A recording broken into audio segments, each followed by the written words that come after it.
dan banyak hal yang aku pelajari tentang Islam, dan mulai sekarang aku yakin sepenuh hatiku bahwa Islam itu agama yang hak, agama yang benar, agama adil. Kesel deh punya laki bule tapi kelakuannya kayak ustadz, aku ngomong gitu. Halo, assalamualaikum, welcome back to my channel. Apa kabar teman-teman semuanya? Semoga dalam keadaan sehat walafiat ya. Maaf nih, hari ini aku baru sempat bikin lanjutan ceritaku, cerita hijrahku. Sekarang ini yang kelima ya, bagian kelima. Maaf lama karena apa ya, tadinya sih aku pengennya itu sama suami gitu ya. Jadi soalnya kan cerita sekarang ini adalah cerita di mana suami mendapatkan hidayah, tapi berhubungan suami juga sibuk, terus juga suami belum terbiasa ya, maksudnya belum mau lah untuk ngevlog bareng gini, belum mau gitu ya. Tapi mudah-mudahan insya Allah kedepannya beliau bisa ya. Nah, kepada teman-teman yang baru mampir, mungkin belum kenal saya, nama saya Rika, asli Cianjur dan sekarang tinggal di Belanda. Terus teman-teman mungkin ini Tata cerita apa sih? Ini adalah cerita perjalanan hijrah aku. Ini itu cerita yang kelima, tapi teman-teman kalau mau tahu cerita sebelumnya itu ada di kolom deskripsi ya teman-teman. Teman-teman bisa klik aja, nanti aku pasang linknya juga. Aku mau cerita tentang bagian kelima, yaitu yang dapat menghantarkan suami menuju hidayahnya. Jadi teman-teman jangan kemana-mana, siapkan dulu cemilan, dan yang belum subscribe dulu ya, biar kita tetap bisa jalin silaturahmi.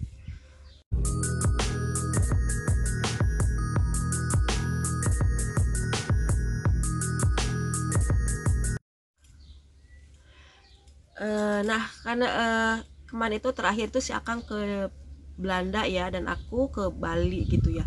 Terus gimana sih kehidupan kita setelah kita menikah, dan si Akang setelah muslim. Setelah aku ke Bali, aku seperti biasa melanjutkan kehidupanku kayak seperti biasanya ya, yaitu kalau misalnya kerja, pulang kerja, nge-gym, aku sama teman aku, terus udah gitu kita makan malam aku ke rumah, dan kita skypean sama si Akang sampai aku tertidur. Itu kerjaan aku kalau misalkan weekend. Kan dulu kalau weekend aku suka keluar ke bar, sekarang paling sekarang paling sama teman-teman ya, teman karaokean gitu ya. Paling juga enggak tiap weekend sih, paling sebulan sekali gitu ya. Kadang datang juga sih ke apa ya, ke tempat kalau ada teman ada party, kadang datang juga. Terus gimana dengan si Akang? Nah, si Akang ini alhamdulillah masya Allah ya, setelah dia ke Belanda dia nggak pernah ketinggalan sholat teman-teman, alhamdulillah. Terus meskipun dia lagi kerja dia sholat, walaupun waktu itu kerjanya di lapangan. Terus dia pernah katanya suatu saat dia sholat di udara terbuka di taman gitu kan, nggak ada musola, susah ya, musola susah. Terus si Akang sholat di belakang pohon gitu ya, terus ada orang yang ngemerein dia kata dia. Mungkin lagi ngapain tuh orang ya. Nah si Akang juga dalam waktu 2 bulan itu masya Allah dia udah hafal bacaan sholat gitu, jadi nggak lihat lagi buku teman-teman. Dan kita juga nyiapin untuk dokumen, karena kan kita apa sih, Akang kan pengennya itu aku ke Belanda gitu, tinggal Belanda. Jadi kalau dia pulang kerja dia sholat, terus udah gitu dia apa ya, cerita tahu tentang dokumen-dokumen itu, dokumen-dokumen apa aja sih yang disiapin gitu ya. Nah aku juga di Bali sama teman-teman. Jadi kalau misalkan kadang aku dari Bali harus ke Jakarta, karena kan di Bali itu belum ada kedutaan Belanda, belum ada. Jadi aku kalau mau kedutaan Belanda urus dokumen itu harus ke Jakarta, dan itu lumayan juga ya, dalam sebulan aku bisa sampai 2 kali ke Jakarta gitu kan. Udah gitu kan di sana juga harus bayar hotel, karena kan nggak mungkin tidur di jalan juga ya. Nah misalkan kalau misalkan kerja kan, kedutaan kan bukannya maksudnya Senin, Selasa, Rabu, Kamis, Jumat gitu ya. Kan itu juga waktu aku kerja, jadi kepaksa aku kalau misalkan ada ambil jadwal appointment gitu ya. Aku biasanya ambilnya tuh hari Jumat, kalau enggak Senin gitu ya. Jadi penghujung. Jadi aku dari Bali itu kadang aku nggak enaknya itu harus izin dulu ke bos aku gitu. Aku Jumatnya nggak kerja sama Senin gitu ya. Jadi ada orang yang ganti. Udah gitu kan apa ya, aku lagi di luar, maaf tetanggaku anaknya nangis. Nah udah gitu udah, tapi si Akang juga ya maksudnya kan nggak tenang juga gitu ya. Aku tinggal di Bali, setidaknya lah di Bali itu kayak gimana sih gitu ya, masih lah dari pakaian aku, terus pergaulan aku kan masih buat si Akang kayak kayak agak jealous lah gimana kan ya. Terus Akang juga mendingan kamu, kata si Akang, mendingan kamu ke Cianjur aja, karena Cianjur kan kamu bisa sebelum kamu ke Belanda kamu bisa spend time dulu sama keluarga, sama mama, sama anak-anak. Jadi udah gitu kan, jadi nggak terlalu jauh gitu. Kalau dari Bali ke Jakarta bolak-balik kan sayang ongkos juga ya, tapi kalau di Cianjur kan ke Jakarta nggak harus nginep juga bisa gitu ya, kita mulai pagi, kalau mau nginep bisa pulang hari gitu ya. Nah aku pikir juga bener juga ya, aku berencana juga pulang ke Cianjur sambil ngurus-ngurus dokumen juga ya. Terus sedih juga ya, maksudnya di Bali itu udah berapa tahun, 3 apa 4 tahun ya, banyak kenangannya. Udah gitu banyak juga barang-barang kesukaan aku gitu, kayak motor gitu aku jual-jualin, karena kan gak mungkin juga ke Cianjur bawa motor ya. Motor Scoopy aku nih kemana-mana itu sama dia, sama Scoopy aku kesayangan aku itu ya, aku jualin 10 juta kalau nggak salah waktu itu. Dan barang-barang lainnya juga kalau misalkan aku kasih sama teman-teman atau enggak yang masih kepake gitu, aku bawa pulang ke Cianjur. Nah aku cerita sama bos aku ya, aku mau resign karena aku terlalu jauh gitu, maksudnya aku mau urus-urus visa gitu ya, karena aku berencana tinggal di Belanda. Berat hati juga sih bos aku, aduh Rika bilang, berat sih kata dia, kamu itu adalah karyawan terbaik, terus terima kasih sudah menjadi karyawan kami selama kurang lebih 3 tahun, kamu itu kita semua yang kerja di sini suka sama kamu itu orangnya ramah, sabar, friendly, terus kerja kamu juga serius. Jadi sebagai rasa terima kasih kita mau ngayain dinner untuk kamu, spesial untuk perpisahan untuk kamu. Sebelumnya kita nggak pernah lo ngadain ini, tapi kamu itu spesial buat kami gitu. Jadi alhamdulillah ya diadain itu dinner. Nggak banyak sih yang deket-deket banget sama aku gitu ya, 5 orang kita dinner. Perpisahan juga sedih banget sih ya. Aku pindah ke Cianjur, terus seperti biasa ya, kalau misalkan antara Bali dan Cianjur itu jauh banget ya, perbedaan lingkungannya jauh banget gitu. Di Cianjur itu aku lebih ke antar anak sekolah, jemput anak, terus kadang aku main sama teman-teman gitu ya, tetap aja main katanya. Mungkin pikir suamiku kalau di Cianjur aku nggak kemana-mana kali ya, maksudnya di rumah aja, nggak kayak di Bali. Kalau di Bali kan hangout ke pantai, lari, kadang ke kafe lah.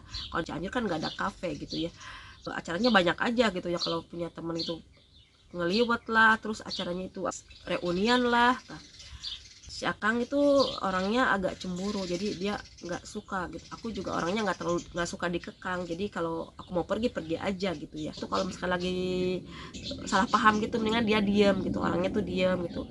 Aku kan ngerasa apa gitu. Suatu saat kita ribut.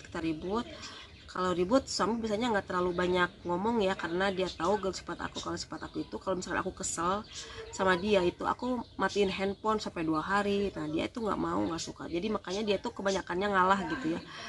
Dan aku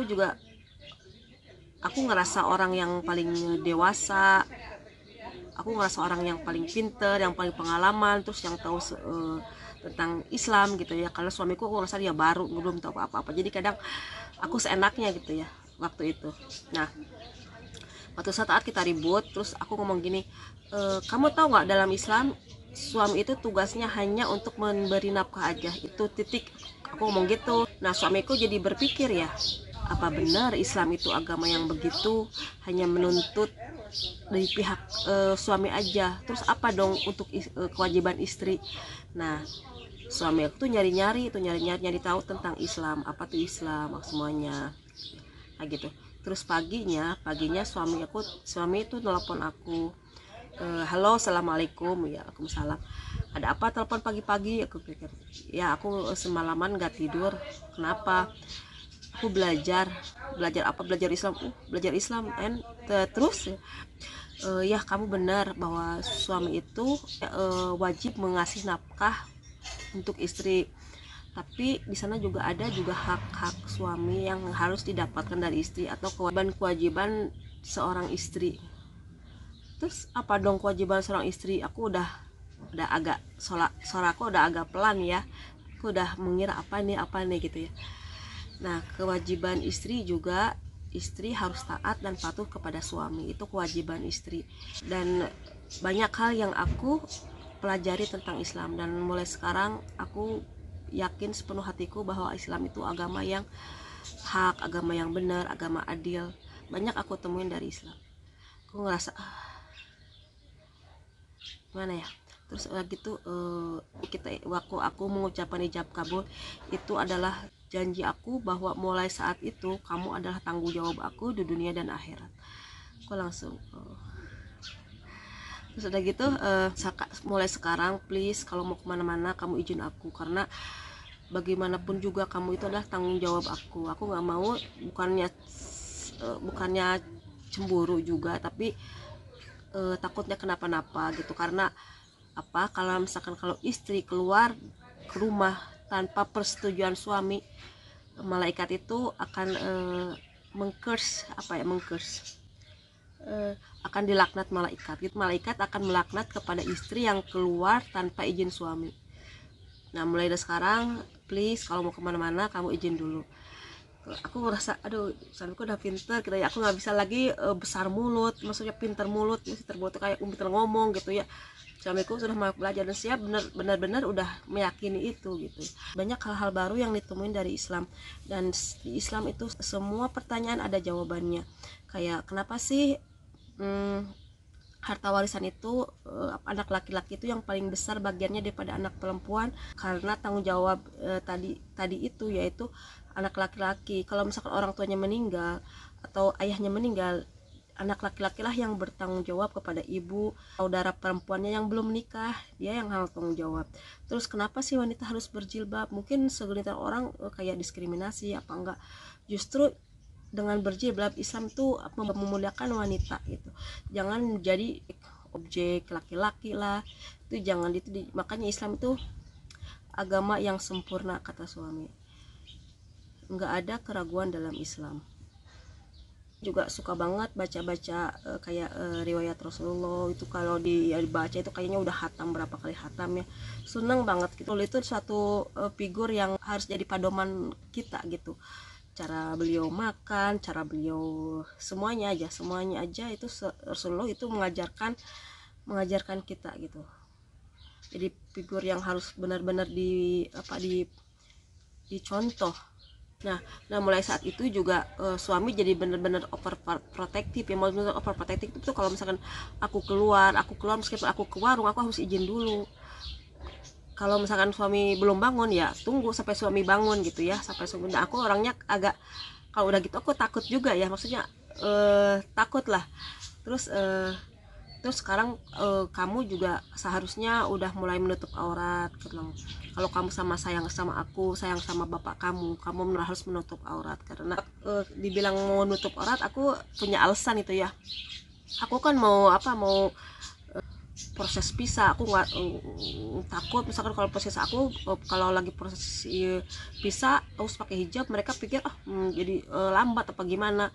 Terus sama aku ya udah ntar aja, kalau misalkan kamu pelan-pelan aja ya. Yang penting untuk sekarang ini berusahalah untuk memakai pakaian yang agak panjang, nggak pendek di atas lutut, yang di bawah lutut lah. Kalau nggak pakai celana jeans juga nggak apa-apa. Terus bawahnya juga nggak terlalu ngepres kayak gitu ya.